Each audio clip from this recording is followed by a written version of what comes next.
நான் இயேசு கிறிஸ்துடைய அந்த ஜீவனுள்ள ஆவியின் பிரமாணத்தின் மூலமாக ரட்சிக்கப்பட்டு விட்டேன். என் மாம்சத்தில் இருந்த அந்த பாவம் மரணம் அப்படிங்கிற பிரமாணம் ஒளிந்து போயிற்று. எனக்குள்ள இப்ப ஆவி மட்டும்தான் பிழைச்சிருக்கு. அல்லேலூயா. இப்ப நான் மாம்சத்தின்படி பிழைக்காமல் எனக்குள்ள இருக்கக்கூடிய ஆவியினாலே என் சரீரத்தில் இருக்கக்கூடிய செய்கைகளை நான் அழித்தால் நான் பிழைத்திருப்பேன்.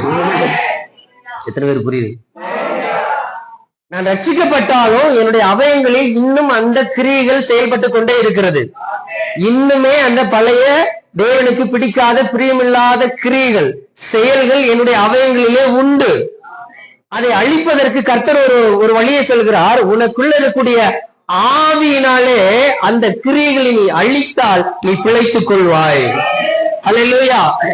அப்ப நான் என்னுடைய அவயங்கள் எல்லாமே இதற்கு முன்பாக அநீதிக்குரிய ஆயுதங்களாக இதற்கு முன்பாக செயல்பட்டது. ஆனால் இப்பொழுது வேதம் சொல்லுகிறது, எனக்குள் இருக்கக்கூடிய பரிசுத்த ஆவியினாலும் எனக்குள்ள இருக்கக்கூடிய என்னுடைய ஆவியையும் கொண்டு என் சரீரத்துல என் அவயங்களில இருக்கக்கூடிய என் கையில கண்ணுல என்னுடைய செவிகள்ல என்னுடைய சிந்தனையில என்னுடைய இருதயத்துல என் கை கால்கள்ல இருக்கக்கூடிய எல்லா விதமான கர்த்தருக்கு பிடிக்காத பிரியமில்லாத அருவருப்பான செயல்களை செய்கைகளை கிரியைகளை எதை கொண்டு அழிக்க வேண்டுமா?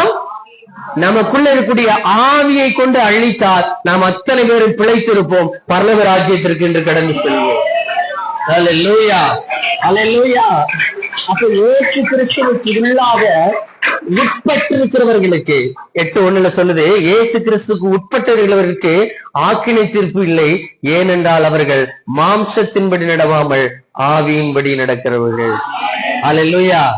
அப்ப ஆவியின்படி நான் நடக்கிறேன்னா என்ன அர்த்தம் அப்படின்னா, என்னுடைய மாம்சத்துல எனக்கு விரோதமாகவோ என்னுடைய ஆத்மாவுக்கு விரோதமாகவோ என்னுடைய ஆவிக்கு விரோதமாகவோ தேவனுக்கு விரோதமாகவோ எழும்பக்கூடிய பொல்லாத கிரியைகளை எனக்குள்ள இருக்கக்கூடிய நான் அந்த ஆவியை கொண்டு நான் அதை மாற்றுகிறேன்.